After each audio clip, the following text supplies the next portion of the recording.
తిరుమల లడ్డు ప్రసాదంలో కల్తీ నెయ్యికి పాల్పడిన వ్యక్తులపై కఠిన చర్యలు తీసుకోవాలి. చంద్రగిరి జనసేన సీనియర్ నాయకులు డిమాండ్. గత ప్రభుత్వ హయాంలో ప్రముఖ పుణ్యక్షేత్రం తిరుమల శ్రీ వెంకటేశ్వర స్వామి ప్రసాదం లడ్డూలో వాడే నెయ్యిలో జంతువుల కొవ్వుతో తయారయ్యే నెయ్యిని కలపడం బాధాకరమని చంద్రగిరి జనసేన సీనియర్ నాయకులు ఆవేదన వ్యక్తం చేశారు. ఎన్డీఏ కూటమి అధికారంలోకి వచ్చిన తర్వాత శ్రీవారి దర్శనార్థం రాష్ట్ర ముఖ్యమంత్రిగా నారా చంద్రబాబు నాయుడు గారు శ్రీవారిని దర్శించుకున్న అనంతరం గత ప్రభుత్వంలో జరిగిన అవినీతిని తిరుమల నుండే ప్రక్షాళన మొదలు పెడతామని చెప్పి గత ప్రభుత్వ హయాంలో జరిగిన అవినీతిపై ఉన్నత స్థాయి అధికారులతో సమగ్ర విచారణ చేపట్టి శ్రీవారి భక్తులు ఇష్టంగా స్వీకరించే శ్రీవారి లడ్డూలో జంతు కళేబరాలు మరియు కొవ్వుతో చేయబడే నెయ్యిని ఉపయోగించారని తేలడం జరిగింది. శ్రీవారి భక్తుల మనోభావాలతో ముడిపడిన ఈ అంశాన్ని భవిష్యత్తులో ఇలాంటి తప్పులు ఎవరూ చేయకుండా బాధ్యులైన వారిపై కఠిన చర్యలు తీసుకోవాలని ఆంధ్రప్రదేశ్ ముఖ్యమంత్రి నారా చంద్రబాబు నాయుడు గారిని, ఉప ముఖ్యమంత్రి కొణిదెల పవన్ కళ్యాణ్ గారిని కోరడం జరిగింది. ఈ వ్యవహారానికి ప్రథమ సూత్రధారులు ధర్మారెడ్డి, వైవి సుబ్బారెడ్డి, భువన కరుణాకర్ రెడ్డి, చెవిరెడ్డి భాస్కర్ రెడ్డిలను విచారిస్తే నిజాలు వెలుగులోకి వస్తాయని వారు తెలిపారు. ఈ కార్యక్రమంలో చంద్రగిరి జనసేన పార్టీ సీనియర్ నాయకులు తపస్సి మురళీరెడ్డి, గోపీనాథ్ రాయల్, పొర్లు దండాల ఈశ్వర రాయల్, దండు లక్ష్మీపతి, డిబి రమణ తదితరులు పాల్గొన్నారు. ఓం నమో వెంకటేశాయ.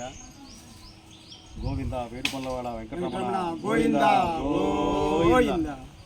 సాక్షాత్తు శ్రీవారి ప్రసాదాన్ని ఈరోజు మేము మాట్లాడాల్సి వచ్చే పరిస్థితి వస్తుందంటే శ్రీవారి పాదాలు చెందంటే ఎంతో బాధాకరంగా ఉంది.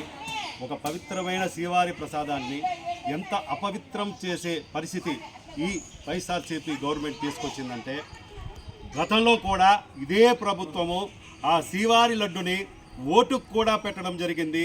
ఆ ఓటుకు కూడా ప్రతి ఒక్క లడ్డుని పెట్టడం జరిగింది. దాన్ని కూడా నేను వెలుగు తీసి, అప్పుడు నేను విలేకరుగా పనిచేస్తున్నాను, దానికి కూడా వెలుగు తీసి మన ఇప్పుడు ఇంతకుముందు ప్రస్తుతం ఉన్న మన చెవిరెడ్డి భాస్కర్ రెడ్డి గారు తుమ్మలగుంటలో ఒక తిరుమల దేవస్థానం అని పెట్టుకొని అక్కడే లడ్డుని అక్కడే పిండి అక్కడి నుంచే పంపించి లడ్డుని ప్రతి ఇంటికి పంపించి ఓటుకి లడ్డు అనేది కార్యక్రమం జరుగుతుంది. ఆ రోజే కానీ పవిత్రమైన హిందూ బంధువులు కానీ, పవిత్రమైన కొండ మీద పనిచేసే వాళ్ళు కానీ, సాక్షాత్తు తిరుమల దేవస్థానంలో ఉంటున్న అధికారులు కానీ ఎవరు కూడా స్పందించలేదు. ఆ రోజు హిందువులు ఈ విధంగా లడ్డు పెంచారని స్పందించిన వ్యక్తి మా పవన్ కళ్యాణ్ గారు మరియు మా చంద్రబాబు నాయుడు గారు.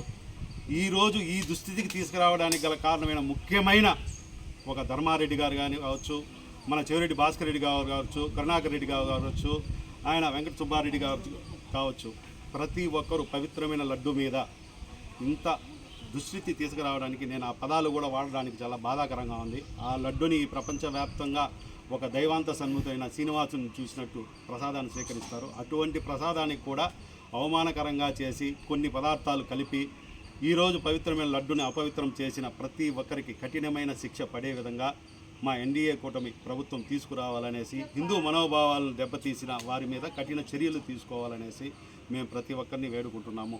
ఓం నమో వెంకటేశ్వర. ఓం నమో వెంకటేశాయ. గత ప్రభుత్వం, గత ముఖ్యమంత్రి వైఎస్ఆర్సీపీ జగన్మోహన్ రెడ్డి గారు మన తిరుపతి దేవస్థానం చైర్మన్ వైవి సుబ్బారెడ్డి గారు, ఈఓ అధర్మారెడ్డి గారు, అదేవిధంగా భువన కరుణాకర్ రెడ్డి గారు, చెవిరెడ్డి భాస్కర్ రెడ్డి గారు, వీళ్ళంతా కలిసి హిందువుల మనోభావాలని దెబ్బతీశారు ఈరోజు. ఎందుకంటే లడ్డు ప్రసాదంలో పవిత్రమైన లడ్డు హిందువులు ప్రపంచంలో ఎక్కడున్నా పవిత్రంగా పూజించే లడ్డు ఈరోజు ఈ గత ప్రభుత్వం హిందువుల మనోభావాలను దెబ్బతీసింది. అదేవిధంగా వాళ్ళని కఠినంగా శిక్ష పడాలి, ఆ దేవదేవుడు శిక్ష పడేలా చూడాలని ఆ కలియుగ దైవం శ్రీ వెంకటేశ్వర స్వామిని కోరుకుంటున్నాను. ఇదే కాదు, గతంలో ఫ్రీ లైన్లో కాఫీ ఇచ్చేవారు, పాలు ఇచ్చేవాళ్ళు, మజ్జిగ ఇచ్చేవాళ్ళు, సాంబార్ రైస్ ఇచ్చేవాళ్ళు, నెక్స్ట్ దద్దోజనం ఇచ్చేవాళ్ళు, ఉప్మా ఇచ్చేవాళ్ళు, పొంగల్ ఇచ్చేవాళ్ళు. అది కూడా లేకుండా చేశారు. అది కూడా లేకుండా చేశారు. వీళ్ళకి కఠిన చర్యలు తీసుకోవాలని నరేంద్ర మోడీజీ గారికి, భారతదేశ ప్రధాని నరేంద్ర మోడీజీ గారికి, అదేవిధంగా రాష్ట్ర ప్రభుత్వం, ఆంధ్ర రాష్ట్ర ప్రభుత్వం నారా చంద్రబాబు నాయుడు గారికి, అదేవిధంగా డిప్యూటీ ముఖ్యమంత్రి శ్రీ పవన్ కళ్యాణ్ గారికి మేము ఇదే విధంగా అందరం చేతులెత్తి మొక్కుతున్నాం. వీళ్ళపైన కఠినంగా చర్యలు తీసుకోవాలి. ఈ బాధితుల్ని ఉరిశిక్ష దాకా తీసుకొని వెళ్ళాలి ఈరోజు.